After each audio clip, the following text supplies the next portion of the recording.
Hello, welcome to my channel. Welcome back if you've watched one of my videos before. My name is Marianne, and this is Noelle, my constant companion and little mascot to our YouTube show here. So I have taken a little bit more time between videos since the last time. I had a really horrible week of migraines one week. It was not fun. Anyone out there who has migraines and deals with this will know exactly what I'm talking about. But I am here today to talk about a book that I found that was a pre-publication book that I found on Amazon. Now, I'm a member of the Kindle Unlimited program.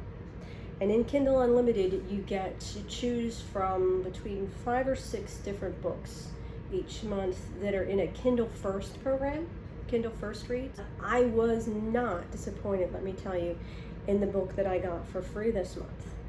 It is a pre-publication book that will be being released for general readers in July 1st, in fact, on Amazon, and I'm sure many other book retailers as well. It's when it's being published. The title of that book is Opium and Absinthe by Lydia Kang. It is set in 1899 in New York City at the same time as the publication and release of Bram Stoker's novel Dracula. And that will figure into the story as you read it. It's hard to pin this one down. Category-wise, it's a mystery. It's also historical fiction, and there's a sprinkling of horror and romance in there as well. Obviously, anything that comes with vampires goes into the horror realm, but it isn't really a horror book in this case. In this case, it's because of the way the victims are found. Now, the story starts out with our main character, Tilly Pembroke, falling from a horse and getting injured in the process. She hurts her shoulder badly, and the doctor prescribes for her laudanum to take care of the pain and help her bones heal. Supposedly, that was the theory in 1899. The thing about laudanum is opium, or it's an opiate. And she, innocently enough, starts taking this drug the way the doctor tells her to. But she becomes actually addicted to it. And the friends that she has in the book and other people in the book help her acquire more, because in those days you could just buy opiate right off the counter. So there's an interesting section of the book that covers sort of addiction in an odd way. So it's a very mixed and very multi-layered book. It also has touches of romance. There is a slight romance. Her sister, the main gist and the main thrust of the book is that her sister, Lucy, is killed. She's found dead in mysterious circumstances. Her body is drained of blood, and there are 2 puncture marks found on the body. Nothing else. No other signs of any reason how she could have been killed.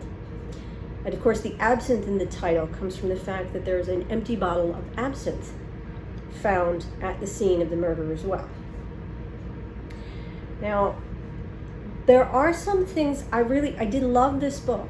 There are some things I found a little difficult to take in the book, and that was the reaction that people generally had to Lucy's death.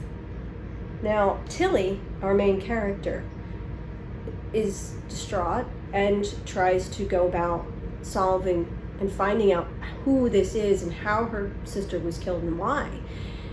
Her mother and grandmother, however, go about business as usual. They dress in mourning, but no one really misses Lucy, including her fiancé, James, who in the book, and this is why it's a 4-star for me and not a 5-star, in the book, she has this fiancé, and I find this a little hard. I found the reaction to Lucy's death a little hard, and that's where 1 star went. So it went from being a 5-star to a 4-star, just for that, because I found the mother and the grandmother just didn't care. And also Lucy's fiance, James, who's wealthy, society, doesn't seem to care either. Also keep in mind, there's a lot of social politics in this book. It's very layered when you think of it. I almost want to give it that 5th star back, just for the layering, and just put the bad reaction to the death off as bad characters. But yeah, there's a lot of social interaction and a lot of social commentary. That's the word I'm looking for. A lot of social commentary on the time that takes place in this novel. We have Tilly and her sister Lucy, of course, both socially high-ranking, wealthy family. And Lucy was engaged to James, who's also high society, very, very wealthy. And they thought a good match.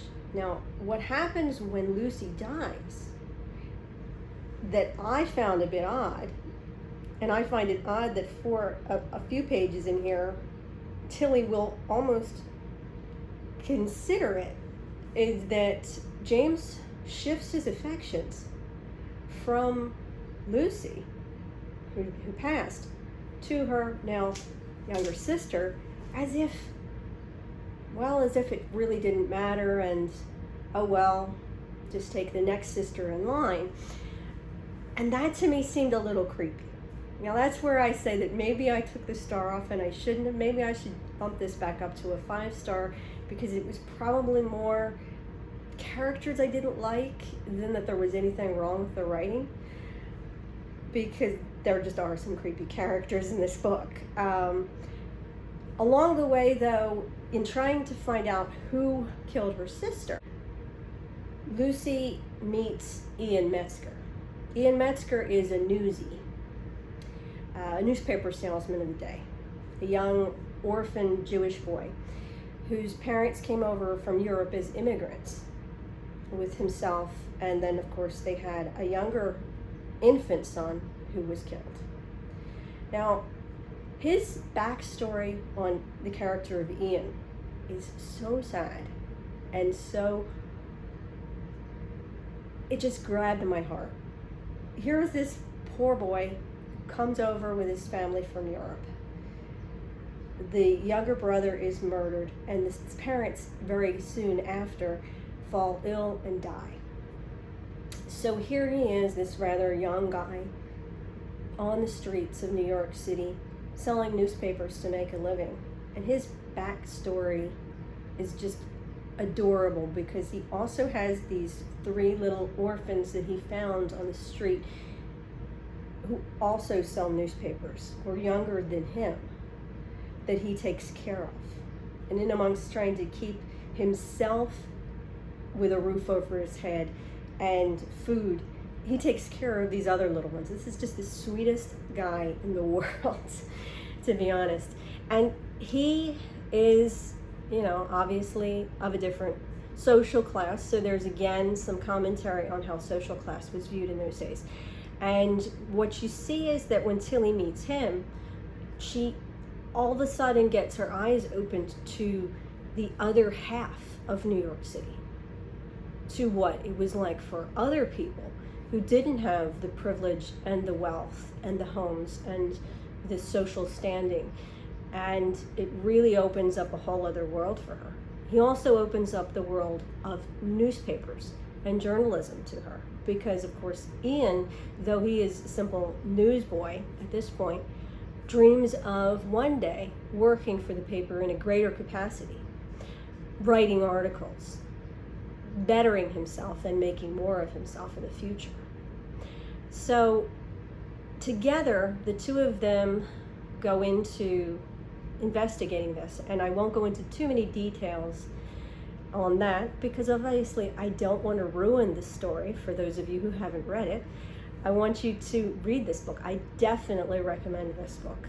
I may change my star rating on this book, because honestly, now that I'm thinking about it, I think my problems were more with the character of the mother and grandmother and the character of the fiance than they were with anything to do with the author's writing of those characters. I think she wrote them wonderfully. They're just really, really bad characters in who they are. And thinking back on it now, I think I may change my rating on Goodreads. But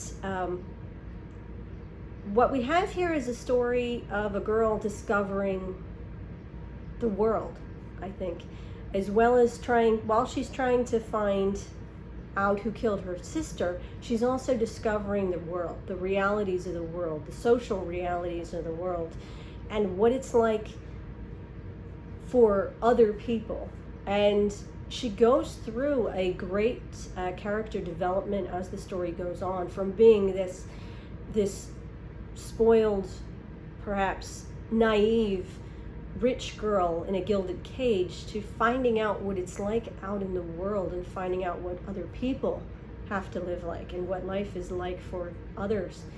And so it's a very interesting book. It's historical fiction. It's got some edge of fantasy. It's got some romance in it. And the fantasy and the horror aspect comes from the fact that obviously the victim was drained of all her blood and left with 2 puncture marks. Now, this happening at the same time as Bram Stoker's Dracula being published leads to the newspapers sensationalizing it when more murders happen under the same circumstances. Other victims are found also with their blood drained and 2 puncture wounds on their neck. And what happens is they end up dubbing the murderer, who then is at that point a serial killer, the vampire. So the sensationalism of the newspaper calling the serial killer the vampire, because they're playing off of the newness and the novelty of Bram Stoker's Dracula that's out in publication. It was just a very interesting blend of history, of fiction, and historical fiction, as well as mystery and a little bit of romance. So if you're into any of those genres, I mean, I will say it's not romance heavy. It's light on romance, but it was just enough to make the story sweet without making it overly a romance book. But I definitely recommend it. I think it was a great book. It's a real page turner. It definitely held my interest throughout, and it was an interesting read, covering a lot of diverse subjects, all in one novel, and yet not losing any of them in the covering, if you get what I mean. It didn't cover so many topics that they all got lost. Like, I've seen that happen in some books where they're covering multiple topics or multiple angles and it gets lost. The one thing that Lydia Kang did with this book is she did meld it together properly so that the historical aspect of it came through, the mystery came through well, and also the layers of story that touch on it being a romance, as well as some of the plot points that touch on addiction and drug use, which actually progresses later on in the book to heroin, provided by the fiancé, which was also available freely over the counter in those days. But the medical information, the medical history, the historical fiction, and the social commentary, I think, all blends together so seamlessly in this one that you don't really notice it as much until you pick it apart. But the author definitely does her job in telling a good story, and she definitely blends all of these facets together into what is really a jewel of a novel. So I definitely recommend it. I think my rating may go up on Goodreads from being 4 stars to 5 now that I've talked about it and thought about it more. But that's Opium and Absinthe by Lydia Kang, and it is available on Kindle, and I'm sure at other retailers of books as well, on July 1st. I definitely recommend you check it out. Well, I think I've gone on long enough about that book, so I'll see you the next time.